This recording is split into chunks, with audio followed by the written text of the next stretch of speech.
Bon retour parmi nous dans la suite de cette formation dédiée à l'authentification avec Laravel Sanctum. Dans la précédente partie, on avait vu comment créer un étudiant et dans cette partie, nous allons voir où implémenter la méthode de connexion de login pour l'étudiant en question. Mais une chose que vous devez savoir est lorsque nous aurons à implémenter la méthode login, lorsque l'utilisateur se sera authentifié, il nous faudra générer un token, un jeton pour lui permettre d'accéder à ces différentes routes. Sans cela, l'utilisateur peut se connecter, mais ne pourra pas accéder à ces routes, car ces routes sont protégées par le middleware hôte de Sanctum. Déjà, nous rendons au niveau de étudiant controller.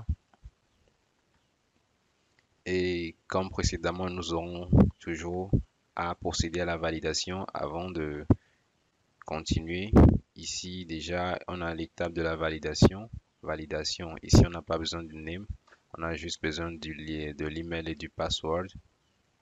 On n'a pas besoin de confirmation. L'email, il doit être l'email.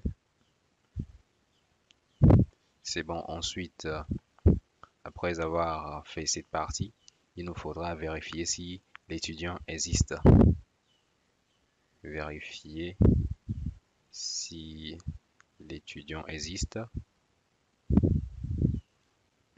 Ensuite, à ce niveau, on va juste créer une variable dollar $student, student égale étudiant. On va utiliser la méthode where statique de la classe étudiant, where email equal, où l'email est égal à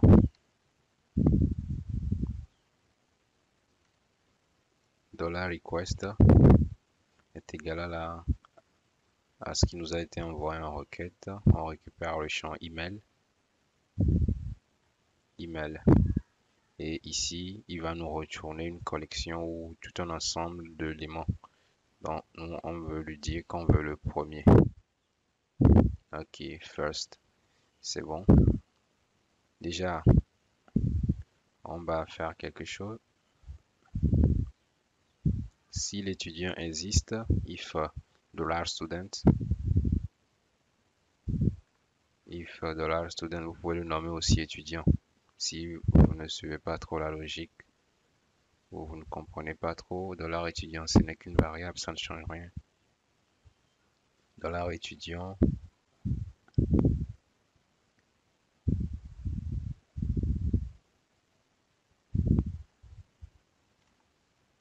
ici, if $étudiant, on n'a pas besoin de préciser un champ. Si cette requête ne donne rien, on aura nul ici. If et else, ok.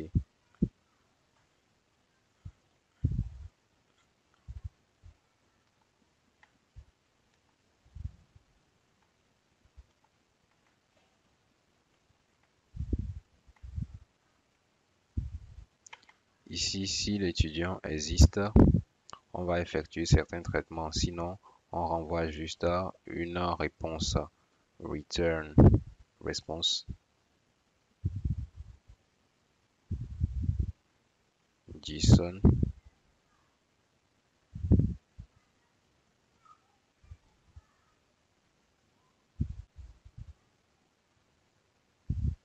On aura précisé le statut.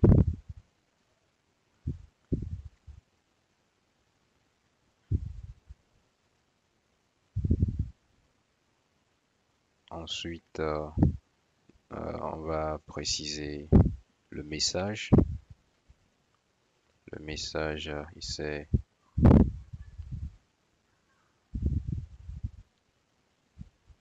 le message ici. Étudiant n'existe pas ou introuvable ou introuvable.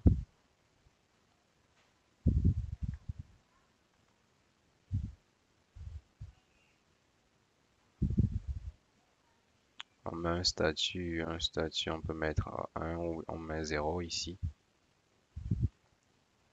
Ici, je mets une virgule, je retourne un code d'erreur. Pourquoi pas le code 404.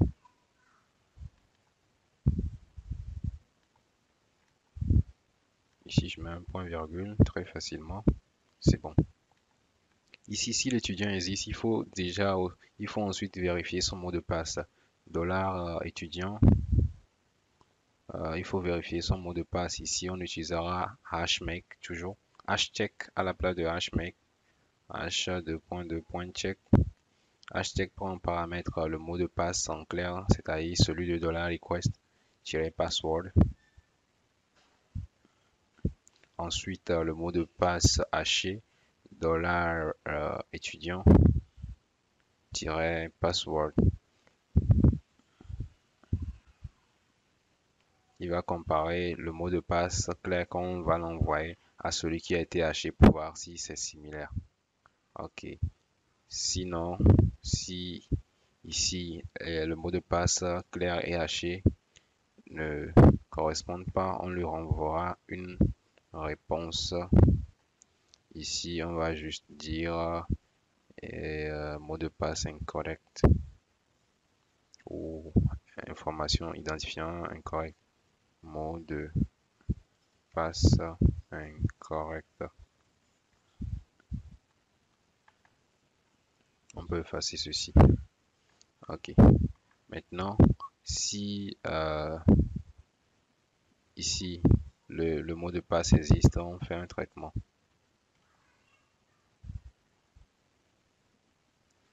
Ici, on va créer le token parce que si ces informations d'identification sont correctes, créer un jeton token. Ok, rendez-vous dans le navigateur très rapidement.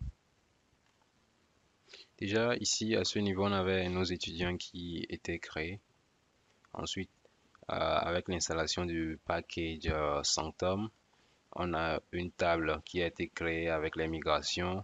Ici on a l'identifiant, token name type, l'ID du token, le nom, le token, la date d'expiration, la date de création, la dernière utilisation et le rôle et autres. Ok. Ici, nous allons créer notre token très facilement. $étudiant, créer token, une méthode qui va nous permettre de créer ça et le nom du champ author underscore token.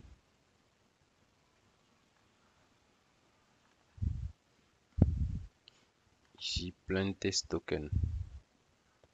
Plain test token.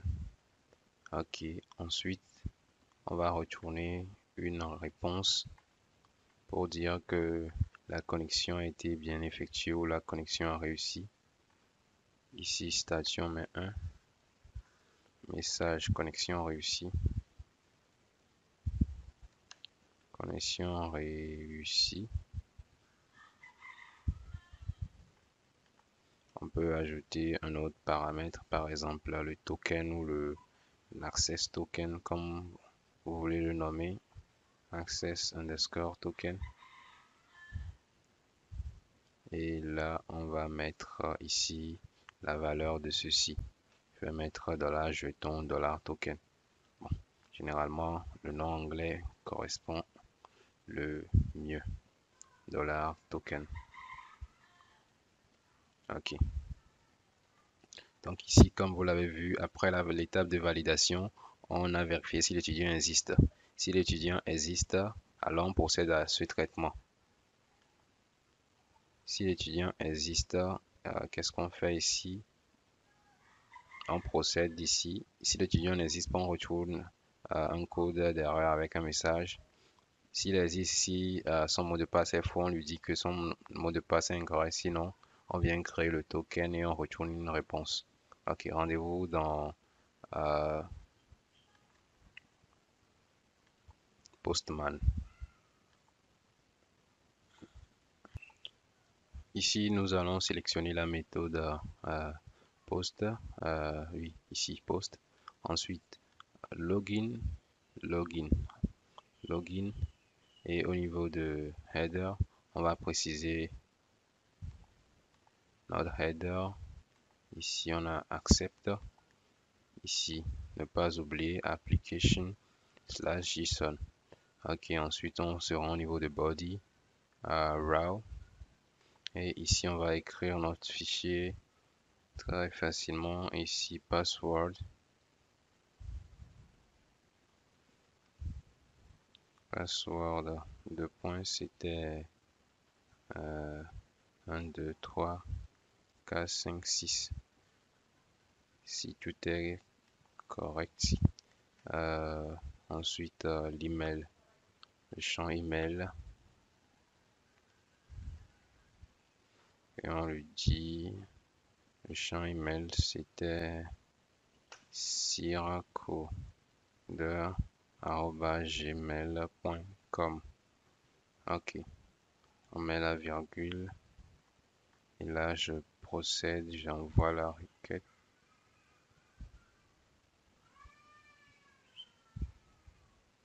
Ici, on me retourne une erreur.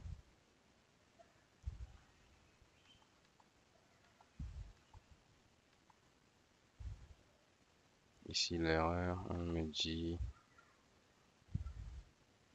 erreur de syntaxe.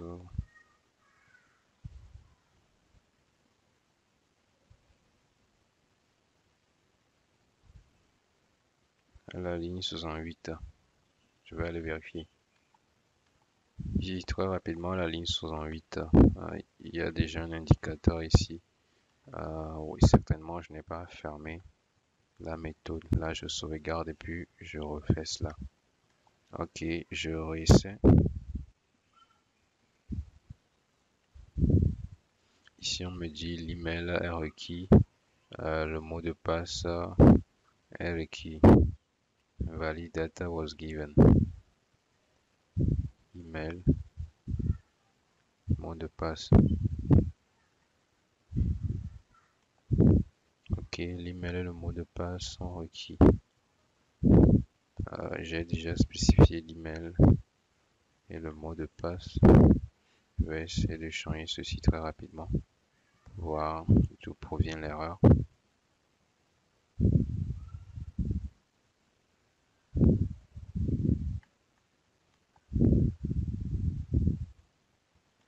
Ici